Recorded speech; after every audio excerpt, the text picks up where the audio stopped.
Hey guys, Mika here, and I'm bringing you one of the many and various models offered by Kanile'a Ukulele, one of the three main Ks here of the Hawaiian brands that you can get purchase an ukulele here in Hawaii. This is the tenor size KPA T5 model.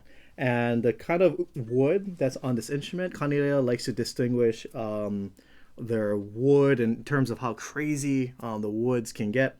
They go by the standard, and then the deluxe, premium, and then master grade. This is the second to the top. This is the KPA tenor model with the premium Hawaiian curly koa, and I would very much agree. So Kanile'a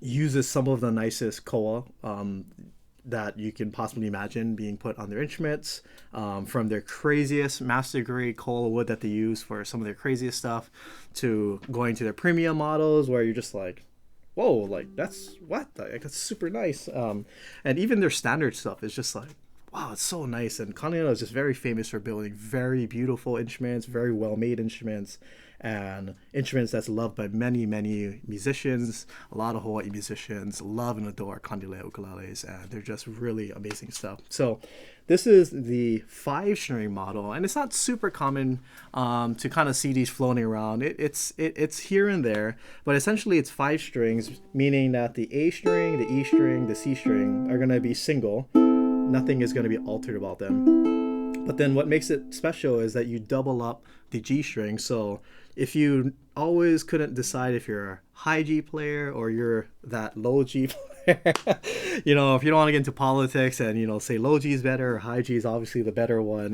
then you can get something like this where you can have the best of both worlds, where you can go ahead and get an octave G, which is you get the high G on the top part of the string. And then if you can follow through enough, whether you're plucking with your thumb or if you're strumming, if you pluck enough, then you can get that low G right next door to that high G. So you can get this kind of sound. And this opens up quite a few different avenues in terms of voicings, meaning like how you hold an F chord like this, if you hold an F chord like this, or if you hold an F add 2 chord like this, you're going to get some different voicings or different colors and sounds based on how you're going to hold all of these chords, because now that you have both a high and low G string, you can get this kind of octave-like sound. For those of you who are into pedals and know your stuff, this kind of reminds me of activating the micro pog pedal or the octave pedal. You engage it and then you have like one high and one low. But this is just acoustic. This one has the LR bags plugged in, but it's not plugged in, so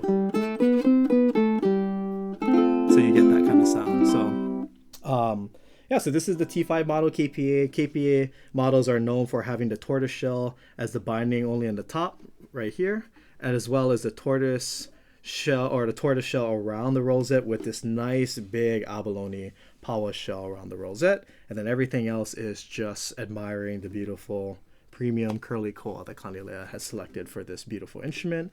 I just love that shadow effect on the side. It just looks so 3D. It's very captivating to the eyes, especially depending on the lighting of the room. You can just do this and you're just like, whoa, it's holographic.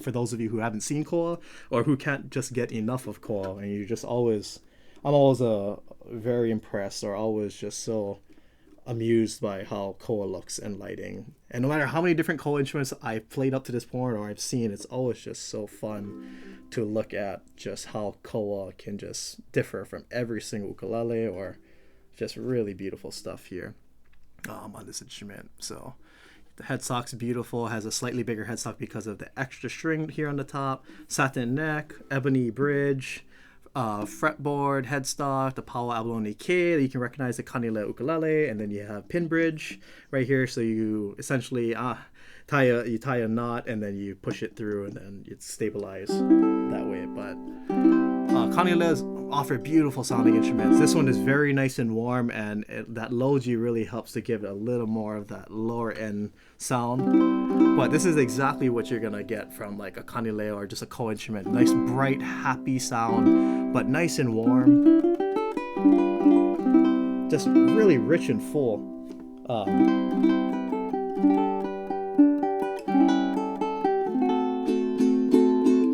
Kanile'a likes to build their instruments in hopes of it producing a happy sound, which is perfect because an ukulele is a very happy instrument, especially when you play like a soprano, the small size. It's just really hard to play a soprano and not smile or feel some kind of way on the inside, like feel very happy. But Kanile'a likes to build their instruments. I hope I'm quoting them correctly, but they wanna build happy instruments. Essentially, like when you strum them, they just sound so good, and it's just hard not to smile. And for sure, this Kanile'a fits that kind of message. It sounds so good. It's so clean. If I'm doing like a rischiato, I think, or just a fan strum.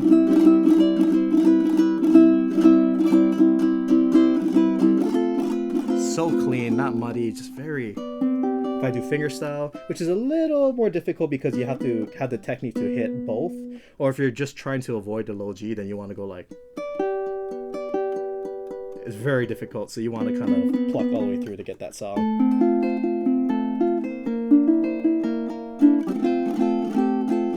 Definitely more of a strumming instrument, but again, if you want to pluck on this, it's just a little harder. If you like that unique sound, then you can go ahead and take advantage of that. But if you're gonna do fingerstyle, I feel like it's easier just to get a 4-string ukulele.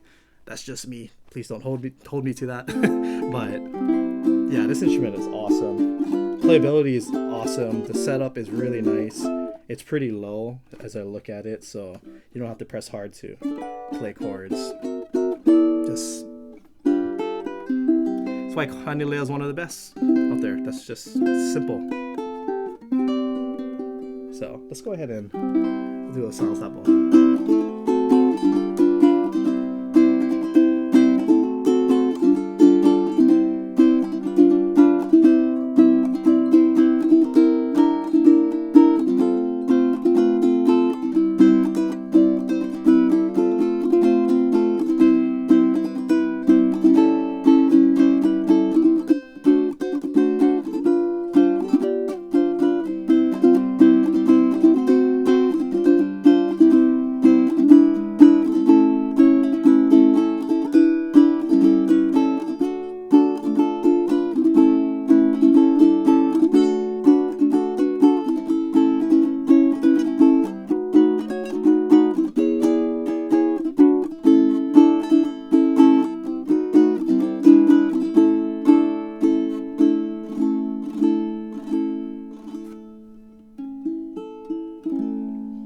So playing in the keys of C and A, you can hopefully get a sign of how, like, just if you want to do like that kind of Hawaiian like strum, it sounds really good. It's just very clean, no matter how like.